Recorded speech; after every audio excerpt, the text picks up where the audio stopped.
बंधु माने होली आसिबाकू आउ खूब कम दिन बाकी रही तो खूब शीघ्र होलीर पर्व आसिबाकू जाउछि। तेबे होली आसिबा पूर्वरु आपण घर को चुपचाप नहीं आसंतु एही गोटिए जिनिस आपणकर जन्म जन्मांतरर दारिद्र्यता दूर होइजिब। वास्तुशास्त्र रे एपरि अनेक शुभ जिनिस विषय वर्णना करा जाइछि जो गुड़िक होली पूर्वरु घर को नहीं आसिबा द्वारा आपणक गृहर उन्नति होइथाए। तो होली पूर्वरु जदि आपण निज घर को एही जिनिसटी नहीं आसिबे तो निश्चित भाबरे आपणकर सोई रहिथिबा भाग्य जागृत होइजिब। आपणकर भाग्य चमकिबाकू लागिब एवं आपणकर अर्थजनित सबु समस्या मध्य दूर होइजिब। तेबे बंधु माने भिडियोटी रे आगको बढ़िबा पूर्वरु आपण माने भिडियोटी को लाइक करी चैनल टी को सब्सक्राइब करि दियंतु एवं कमेंट बॉक्स रे श्रद्धा एवं भक्तिर सहित जय मां लक्ष्मी निश्चय लिखंतु। तेबे बंधु माने सही गुप्त जिनिसटी जानिबा पूर्वरु प्रथमे आसंतु जानि नेबा जे चलित वर्ष होली पर्व केउ दिन पड़िबाकू जाउछि एवं काहेकि होली पूर्वरु आपण एही गुप्त जिनिसटी आनिबा आपणक पई बहुत आवश्यक अटे एवं एही गुप्त जिनिसटी को आनी होली दिन आपणको एहाकू किभଳି भाबरे प्रयोग करिवार अछि। तेबे ए सब विषय जानिबा पई आपण माने भिडियोटी को स्किप न करी शेष पर्यंत निश्चय देखंतु कारण भिडियोटी आपणक पई बहुत लाभप्रद अटे। तेबे आमर हिंदू धर्म रे प्रमुख पर्व गुड़िक मध्यरु अन्यतम अटे जहाकू आमे फाल्गुन मासरे पालन करिथाउ। शास्त्र रे एहाकू एकता एवं अधर्म उपरे धर्मर जय भावरे पालन करा जाय थाए। माना जाय थाए जे होलीर पर्वटी लोकमानंक भितरे प्रेम एवं एकता को बढ़ाई थाए। एहा व्यतीत होलीर पूर्व दिन होलिका दहन करिवार पर्व मध्य माना जाय थाए जहाकू आत्मार शुद्धि एवं मनर पवित्रता सहित जोड़ा जाय थाए। तेबे पंचांग अनुसारे प्रत्येक वर्ष फाल्गुन मासर शुक्ल पक्ष पूर्णिमा दिन संध्या समय होलिका दहन करा जाय थाए एवं ता पर दिन होली पर्व पालन करा जाय थाए। तेबे बंधु माने चलित वर्ष 15 मार्च 2025 रे होलीर पर्व पालन करा जिवो। तो होली दिन निश्चित भाबरे आपण एही जिनिसटी निज घर को नहीं आसंतु आपणकर जन्म जन्मांतरर दारिद्र्यता दूर होइजिब एवं आपणको मां लक्ष्मीकर विशेष कृपा मध्य प्राप्ति हेबो। तेबे बंधु माने फाल्गुन मासर शुक्ल पक्षर जो पूर्णिमा तिथि होइथाए सेही दिन होलिका दहन करा जाय थाए एवं एहार पर दिन प्रतिपदा तिथि होइथाए जहाकू कि होलीर पर्व माना जाय थाए।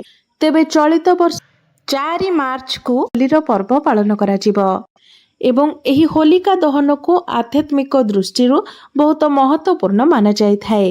तेबे बंधु माने होलिका दहन दिन नकारात्मक शक्ति गुड़िकर प्रभाव बहुत अधिक रही थाए तेणु सेही दिन ता पूर्वरु आपणको घरु किछि जिनिस को बाहर करदेबा उचित एवं सेही भली भाबरे किछि जिनिस को निज घर को मध्य आनिबा उचित होई थाए।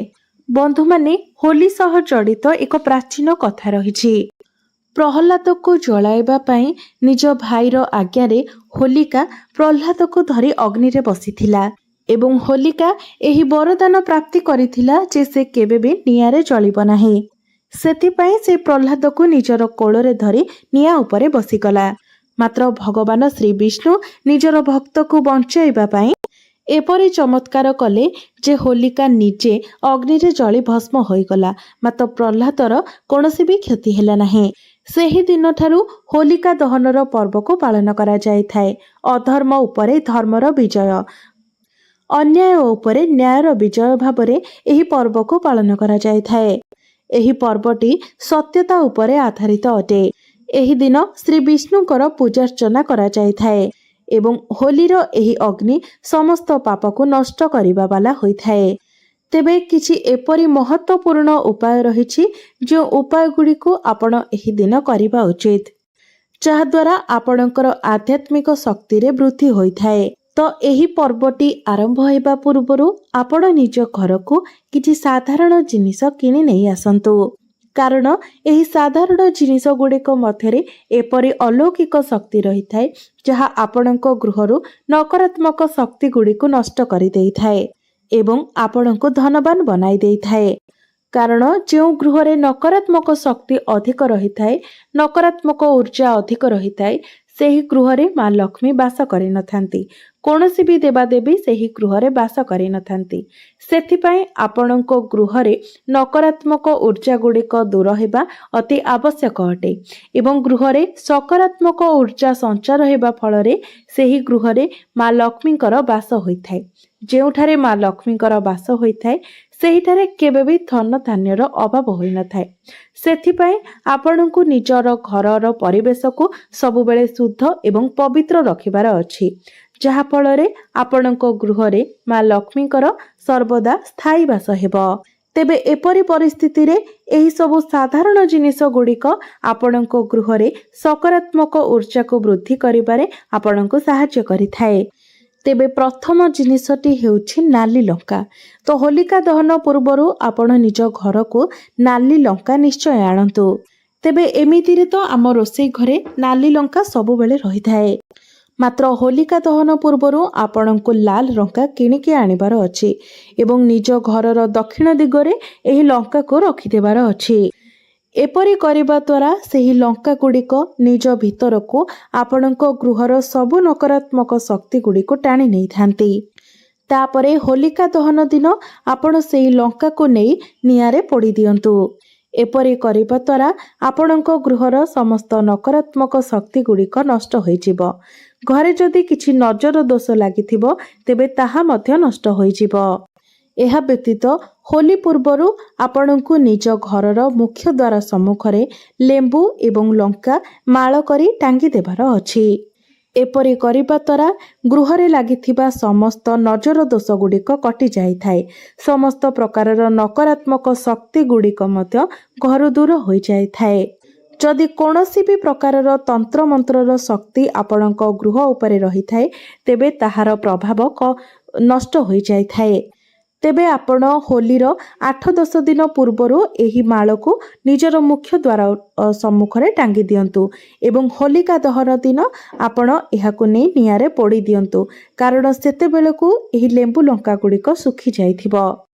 ଯଦି ଆପଣଙ୍କ ଗୃହରେ କୌଣସି ସଦସ୍ୟ ବାରମ୍ବାର ରୋଗର ଶିକାର ହେଉଛନ୍ତି, ବେମାରରେ ପଡ଼ୁଛନ୍ତି, ତେବେ ଆପଣଙ୍କୁ ଏକ ବିଶେଷ ଜିନିଷର ଧ୍ୟାନ ରଖିବାର ଅଛି।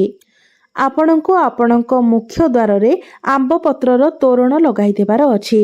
ଏପରି କରିବା ଦ୍ୱାରା ଗୃହର କୌଣସି ସଦସ୍ୟ ଲମ୍ବା ସମୟ ଧରି ରୋଗର ଆକ୍ରାନ୍ତ ହୋଇନଥାନ୍ତି। ଏହା ବ୍ୟତୀତ ଘରର ମୁଖ୍ୟ ଦ୍ୱାର ସମ୍ମୁଖରେ ଆମ୍ବ ପତ୍ରର ତୋରଣ ଲଗାଇବା ଦ୍ୱାରା ମା ଲକ୍ଷ୍ମୀ ମଧ୍ୟ ପ୍ରସନ୍ନ ହୋଇଥାନ୍ତି ଏବଂ ଗୃହରେ ଧନଧାନ୍ୟରେ ମଧ୍ୟ ବୃଦ୍ଧି ହୋଇଥାଏ। ସେଥିପାଇଁ ଘରର ମୁଖ୍ୟ ଦ୍ୱାରରେ ଆମ୍ବ ପତ୍ରର ତୋରଣ ଟାଙ୍ଗିବା ବହୁତ ଆବଶ୍ୟକ ହୋଇଥାଏ। ଆପଣମାନେ ଚାହିଁଲେ ଅଶୋକ ପତ୍ରରେ ମଧ୍ୟ ତୋରଣ ଟାଙ୍ଗିପାରିବେ ଏବଂ ଯେତେବେଳେ ଏହି ତୋରଣଟି ଶୁଖିଯିବ ତ ଏହାକୁ ଆପଣ ହୋଲିକା ଦହନ ଦିନ ନିଆଁରେ ପୋଡ଼ିଦେବେ। ଏପରି କରିବା ଦ୍ୱାରା ମଧ୍ୟ ଯଦି ଆପଣଙ୍କ ଗୃହର କୌଣସି ସଦସ୍ୟ ଲମ୍ବା ସମୟ ଧରି କୌଣସି ରୋଗ ବେମାରୀରେ ପଡ଼ି ରହିଛନ୍ତି ତେବେ ତାଙ୍କର ସ୍ୱାସ୍ଥ୍ୟରେ ଆପଣ ସୁଧାର ଦେଖିବାକୁ ପାଇବେ। ଦ୍ୱାର ମୁହଁରେ ଆମ୍ବ ପତ୍ରର ତୋରଣ ଲଗାଇବା ଦ୍ୱାରା ଗୃହରେ ଶୁଭ ମାଙ୍ଗଳିକ କାର୍ଯ୍ୟ ହୋଇଥାଏ ଏବଂ ଗୃହକୁ ନଜର ଦୋଷ ମଧ୍ୟ ଲାଗିନଥାଏ। ଏହା ବ୍ୟତୀତ ହୋଲି ପୂର୍ବରୁ ଆପଣ ଏକ ଜଳ ଭରା ପାତ୍ର ନିଜ ଘରର ଉତ୍ତର ଦିଗରେ ରଖିଦିଅନ୍ତୁ। ଏହା ବ୍ୟତୀତ ସେହି ପାତ୍ରରେ ଆପଣ ଅଳ୍ପ କିଛି ଲୁଣ ମଧ୍ୟ ପକାଇ ଦିଅନ୍ତୁ। ଏହା ଆପଣଙ୍କ ଗୃହର ସମସ୍ତ ନକାରାତ୍ମକ ଶକ୍ତିକୁ ନିଜ ଭିତରକୁ ଟାଣିନେବ ଏବଂ ହୋଲିକା ଦହନ ଦିନ ଯେଉଁ ସ୍ଥାନରେ ହୋଲିକା ଦହନର ଅଗ୍ନି ଜଳାଯାଇଥିବ ସେହି ସ୍ଥାନରେ ଆପଣ ଏହି ଜଳକୁ ଢାଳି ଦିଅନ୍ତୁ। ସେହିଦିନ ଯଦି ଆପଣ ଏହି ଜଳରେ ନିଜର ଘରକୁ ପୋଛାପୋଛି କରିବେ ତ ଏହାଦ୍ୱାରା ମଧ୍ୟ ଘରର ସବୁ ନକାରାତ୍ମକ ଶକ୍ତି ଗୁଡ଼ିକ ନଷ୍ଟ ହୋଇଯିବ। ଗୃହରେ ସୁଖ ସମୃଦ୍ଧିରେ ବୃଦ୍ଧି ହେବ ଏବଂ ଗୃହକୁ ଧନର ଆଗମନ ହେବ। ବାସ୍ତୁଶାସ୍ତ୍ରରେ ଏହି ଉପାୟର ବିଶେଷ ମହତ୍ତ୍ୱ ରହିଛି, କାରଣ ଗୃହର ସମସ୍ତ ନକାରାତ୍ମକ ଉର୍ଜା ଗୁଡ଼ିକୁ ଏହା ନିଜ ଭିତରକୁ ଟାଣି ନେଇଥାଏ। ଯଦି ଆପଣ ହୋଲି ପୂର୍ବରୁ ନିଜ ଘରକୁ ଲକି ବାମ୍ବୋ ପ୍ଲାଣ୍ଟ ନେଇକି ଆସନ୍ତି ଏବଂ ଗୃହର ଉତ୍ତର ଦିଗରେ ଏହାକୁ ରଖନ୍ତି तो परिवारर सदस्य मानकर स्वास्थ्य सुधार आसी थाए। परिवारर सदस्य मानकु उत्तम स्वास्थ्यर प्राप्ति होइथाए। एहा व्यतीत होली दिन आपण भगवान नृसिंहंकर फोटोचित्र मध्य घर को आनी पारिबे, जेउथिरे भगवान विष्णुंकर अवतार रहिथिबा उचित। होली दिन आपण जदि नरसिंहंकर फोटोचित्र आनी निजर घरे लगाती तो आपणक घर उपरको कौनसी प्रकारर विपद आसी न थाए। एहा सहित कौनसी दुर्घटना मध्य होई न थाए। तेबे मने रखंतु भगवान श्री विष्णुंकर क्रोधित फोटो आपण केबे भी घरे आनी लगांतु नाही। वास्तुशास्त्र रे एहाकु अशुभ माना जाय थाए। आपण भगवान नरसिंहंकर एपरि फोटोचित्र आणंतु जेउथिरे से पाखरे प्रह्लाद को धरिथिबे एवं प्रसन्न मुद्रा रे रहिथिबे। एहा व्यतीत होली पूर्वरु आपण निज घर को 21टी गोमती चक्र नै आसंतु एवं होलिका दहन दिन आपण मां लक्ष्मी को सम्मुख रे एही 21टी गोमती चक्र को रखि दियंतु। गोटे लाल रंगर कपड़ा उपरे ए सब को गंगा जल रे धोई आपण रखि दियंतु। तापरे चंदन सिंदूर लगाई एहाको यथाविधि पूजार्चना करंतु एवं सेही दिन आपण मां लक्ष्मी को निकट रे ताको सेठारे ही रखिबाको दियंतु। तापर दिन आपण सेही लाल रंगर कपड़ा रे से 21टी गोमती चक्र को बांधी निजर धन रखुथिबा स्थान रे नै रखि दियंतु। एपरि करिबा द्वारा एहा निज आड़को धन को आकर्षण करिवार कार्य करिथाए, जहा फल रे आपणक गृह रे धन धान्य रे वृद्धि होइथाए। एहा व्यतीत होलिका दहन पूर्वरु आपण निज घर को एक सुखिला नड़िया किनिकी आणंतु। सेही नड़िया उपरे स्वस्तिकर चिन्ह बनाई नियंतु एवं ताको निज घरे रखि दियंतु एवं होलिका दहन दिन एही नड़िया को होलिका दहनर नियारे पोड़ी तापरे एहाकु समस्त घरर सदस्य मानकु खाइबाको दियंतु। एपरि करिबा द्वारा आपणक जीवन रे चलिथिबा समस्त समस्या गुड़िक दूर होई जाइथाए। होलिका दहन रे जे निया जला जाइथाए तार पाउंसर मध्य बहुत अधिक मान्यता रहिथाए। सेही पाउंस को जदि आपण निज शरीर रे लगांती तो आपणकर समस्त चर्म जनित रोग मध्य दूर होई जाइथाए एवं सेही पाउंस को जदि आपण निज घरर चारि दिगरे रखि दियंती तो एहा द्वारा आपणक घरर समस्त वास्तु दोष मध्य कटि जाइथाए एवं पानी रे जदि सेही पाउंसरु किछि मिसाई आपण निज घरे पोछा लगांती तो एहा द्वारा आपणक गृहर समस्त नकारात्मक शक्ति गुड़िक मध्य नष्ट होई जाइथाए। आपणक गृहर धीरे धीरे उन्नति होइथाए। जदि आपणक गृह रे बारंबार धन हानि हेउछि, चाकरी एवं व्यवसाय रे क्षति हेउछि तो आपण होली दिन गोटे माटीर पात्र नै जांतु। सेथिरे राशि, धनिया, हळदिया सोरिष, लुण एवं नाली लंका रखी घरर ऐशान्य कोण रे रखि दियंतु एवं होली दिन आपण निया पाखरे एहाको रखि दियंतु।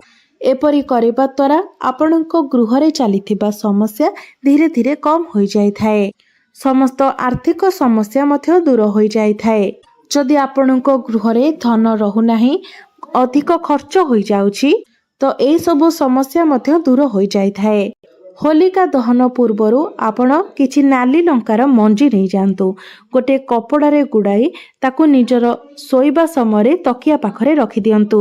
घरर प्रत्येक सदस्य एही उपायटी को करिबा उचित एवं होलिका दहन दिन एही लंका मंजी को आपण सेही नियारे फोपाड़ी दियंतु एवं सेही समय आपण मां लक्ष्मींकर मंत्रर जप करंतु। एपरि करिबा द्वारा घरर प्रत्येक सदस्य मानक उपरे मां लक्ष्मींकर कृपा दृष्टि बनी रहिबो एवं गृह को धन आसीबार समस्त मार्ग मध्य खोली जिवो। शास्त्र अनुसारे गोटिए पुत्रर मां को केबे भी होलिका दहनर निया जालिबा उचित नुहे एवं एही दिन संतानर मां मध्य उपवास रखिबा उचित नुहे। एपरि करिबा द्वारा संतान उपरको संकट आसीथाए। एही दिन महिला माने निजर केश को मुकुला करी रखिबा मध्य उचित नुहे एवं होलिका दहनर निया पाखको मध्य जिबा उचित नुहे। एही दिन आपण काहाको धन उधार देबा उचित मध्य नुहे, अर्थात ऋण करज देबा उचित नुहे। तेबे बंधु माने मोर एही भिडियोटी जदि आपण मानकु भल लागि थाए तो भिडियोटी को लाइक करी चैनलटी को सब्सक्राइब करि देबे एवं कमेंट बॉक्स रे भक्ति एवं श्रद्धार सहित जय मां लक्ष्मी निश्चय लिखिबे।